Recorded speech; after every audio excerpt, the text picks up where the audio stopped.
Another day where we see red right across the market, and today we want to focus on HIMS and Hers Health, which has been battered. In fact, it was down as much as 25%, right now slightly recovered in the 19% region. And also bear in mind this company is due to report their earnings on the 24th of February, so just a few days time. So is this company now at a great point to buy? As we can see, it is in the mid to upper end of the 52-week range. It's come down from its all-time highs, sitting around $73, and we only really have one buy rating, and that is from Seeking Alpha. So we're going to understand what was the reason for the drop, was it warranted, and run it through our own valuation process. But we do have to highlight this company has been on a phenomenal run already, up 462%. So let's start off, understand why this company has fallen today, and it is due to the fact that the FDA has ended the drug shortage. Now what this means for HIMS and Hers, as we can see, Novo Nordisk can now satisfy nationwide demand for their weight loss and diabetes medications, and during the period when there was a lot of shortage, compounding pharmacies were able to produce the exact replicas of these brand name drugs, which were then sold at lower prices through their telehealth platforms since 2022. Now that's something that greatly benefited HIMS and Hers Health, but now with this shortage resolved, these pharmacies no longer have the authorization to compound identical versions of the medications. Now Forbes actually believe this could be a great time to buy, as they see this company able to increase over 100% again, at least over the shorter term. But then on the flip side, we have the Bank of America, for example, who have, even though they've lifted their stock target, they still only see this as a $21 stock, and they believe this will continue to underperform. Although having said that, and we can take a quick look, year to date, this company absolutely phenomenal, up 123%. Now for those that want to see a bit of a makeup of the company and their revenues, the vast portion does come, and this is from their latest quarter, their online segment, which is around 307 million. That is up 53% on a year-on-year comparative, and their wholesale, while making up a much smaller position, still 9 million, up 31% year-on-year. And we can see they have some phenomenal margins, 81% on that gross margin. In terms of their subscribers, it continues to climb higher on a quarter-by-quarter, year-on-year basis, and as of Q2 2024, it does sit at 1.9 million. And if we just look at Q3, their revenue recorded around 402 million. That is up 77% on a year-on-year comparative. Bottom line, 76 million, EBITDA of 51, and their subscribers are now over the 2 million mark, and that is up 44% on a year-on-year comparison. So this is definitely a company which is continuing to climb. It is a growth company, but as always, we need to understand, is the valuation a little bit high, or are we looking at a great opportunity to buy the dip? We'll just show you again for that latest quarter, subscribers now at 2.047 million. From the same quarter last year, it was sitting at 1.4. Not only that, they've managed to increase the monthly online revenue per average subscriber, going from $54 to now $67. And we can also see their revenue, as we've highlighted, up 77% from that latest Q3 period. So we like what we see in terms of the numbers. It doesn't always mean it is a strong buy, as we do need to consider the valuation. But what's great to note is over the last 4 quarters, they have outperformed analyst targets, 100% track record. And out of the next 4 quarters, they anticipate 3 of them to be growth, large growth as well. Just in the next one released over the next few days, 1,035%. Having said that, for the full year, based on the earnings per share, this company does trade at a significant forward P of 122. No surprise then why on a valuation it gets a D-. When you compare it against the sector median, you are paying quite a hefty premium. Whether you look on a trailing 12-month or even on a forward-looking basis, you're paying in the 400% region, and that also applies no matter what valuation metric you look at. HIMS is trading at a premium. So it's good to see for a company that trades at a premium, it has an A+ on the growth. Year-on-year revenue, 57%, significantly better than the sector at 7.4, although lower than their own 5-year of 82%. Forward-looking, 58%, lower than the sector at 7.2, slightly above their own 5-year of 55, and their free cash flow growth over the last year, 217% increase. As we can see, the sector itself only 13. So it does look promising, and also we like the profitability, which comes in at an A. Gross margin 81%, lot better than the sector at 58, plus actually better than their 5-year of 78%, and the bottom line net income 8.2%. Sector itself losing money -5%, but also their own net income margin -15% on the last 5 years. So we've noticed a lot of efficiencies on both gross margin and bottom line. And on top of that, cash from operations looking very strong, 187 million. Sector losing money, as we mentioned, -14, but also a lot higher than their 5-year average of 22 million. Then we just want to highlight how strong this company has performed over the last year.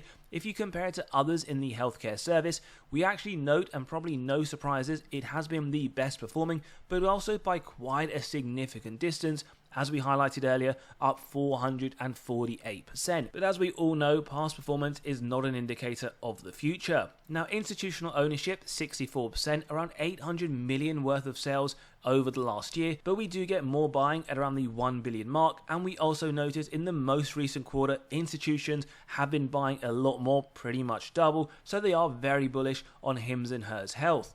In terms of looking at insider ownership, around 18%, so that is quite a lot. And whilst we do notice around 90 million worth of sales over the last year, we do also notice some buying, although to a much lower degree. If we look at the most recent quarter, Q1, so actually in 2025, we do have 30 million worth of sales. And as we will show you, bear in mind, insider selling, not typically a bearish signal. They sell for many reasons, personal and financial. But we have the CEO just selling a few days ago around 128,000 shares, netting them $7.5 million. Again, information is there for your own investment thesis. In terms of free cash flow per share, we want consistent increases over the longer term. Nice to see turn positive in 2023 at 22 cents on a trailing 12 month even higher, and expected to go even higher over the next 12 to just over $1. Growth also looks very promising, although bear in mind you are paying a very high multiple. We get double digit every single year, in fact triple digit in 2019. On a trailing 12 months, still respectable at 57%, and from a numerical basis, we can see this company reported 30 million on their top line in 2018, in 2023, 870 million. As always, we have to flag companies that do both share buybacks as well as those that dilute your position, and HIMS has essentially diluted it over the last few years. But one thing we would say, if they can continue to outperform the S&P, this shouldn't really be a worry. ROIC, 10% or more, give us faith, management are able to effectively allocate their capital.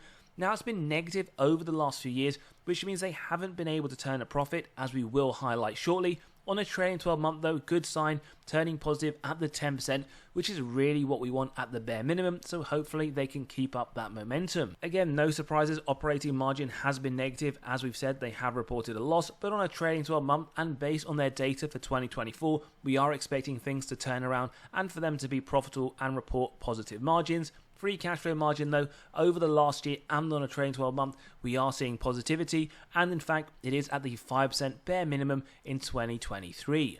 Net debt to EBITDA, final metric here, correlating to the balance sheet strength. These are the number of years it would take the company to pay off all of their debt net of cash on hand. 0 last year, 0 on a trailing 12 month, 0 over the next 12 months, telling us it won't even take HIMS 1 day to pay off all of their debt net of cash on hand, something we will highlight shortly. In terms of the income statement then, we've already covered their top line revenue, some very large and drastic growth over the last few years, but we really want to pinpoint the bottom line net income. What is the story to be told? And we've already discussed this earlier on. As we can see, they haven't turned a profit, and in fact on a trailing 12 month, based on the data we have seen earlier as well, 2024 we are expecting the first year of a bottom line net income. In terms of the health, we already briefly touched upon this in terms of the net debt to EBITDA, but cash versus total debt, we can see cash itself has increased over the period, going from 42 million in 2018 to now sitting at 254 in the latest quarter. And as always, one number here will give nothing away, so we compare it to their total debt numerically and directionally, which whilst has been very inconsistent over the period, going from 8 million a few years ago to now 11, as highlighted in terms of the net debt to EBITDA being at 0 and the cash position being superior than their total debt, it won't take HIMS 1 day to pay off all of their debt net of cash on hand.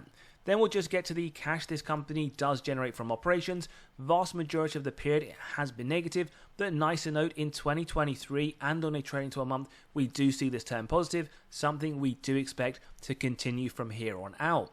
Now, before we jump into our valuation, we want to let you know we have just released our latest free weekly article. We drop one every single Monday morning where we cover severely undervalued stocks as well as what's gone in the market over the last few days. So click below, you can sign up and also gain access to 45 undervalued stocks for the month of February. Lots of information for each one, the upside that Wall Street themselves see over the next year. And on top of that, you can grab a spreadsheet of 32 stocks that Wall Street themselves believe right now have the most upside in the S&P. So click below and you can sign up and read straight away. We then move into the valuation where our intrinsic price comes to $39 derived from the DCF model. Now we'll show you how we have this. We have the free cash flow year on year. Average growth, now moving forwards, we have gone 20%, although very subjective. You can see low, medium and high. And as always, you can grab a copy of this model by clicking on the pinned comment below, running through your own numbers, whether it's for HIMS or any other company. But based on 20% and the discount rate, we get the present value of future free cash flows and terminal value, add together with the cash, subtract total debt, get to the equity value, divide by the shares outstanding, and as we can see, $39, which actually indicates downside of 28%.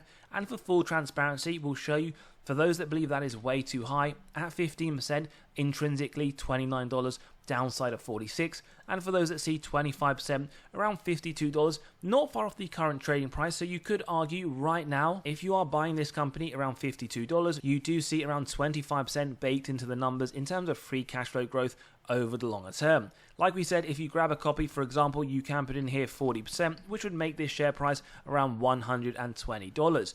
Now we want to take through the medium rate as we typically do on this channel, and we're not just done there because we like to add a margin of safety. Now typically we'd start off at 10%, but just to highlight, based on our intrinsic value and the current price sitting above, we believe now this company is trading at a premium. For those that want to see at a 10% margin of safety, which we use and execute if it meets our 3 golden criteria, wide moat, strong financial metrics, good forward-looking data, we would see this at a buy at around $35, at 15% around $33, at 20 around $31, and at 25 pretty much at the $30 mark. As always though, do give us your thoughts below. Wall Street themselves see this at $35 on average over the next year, which is downside of 35%.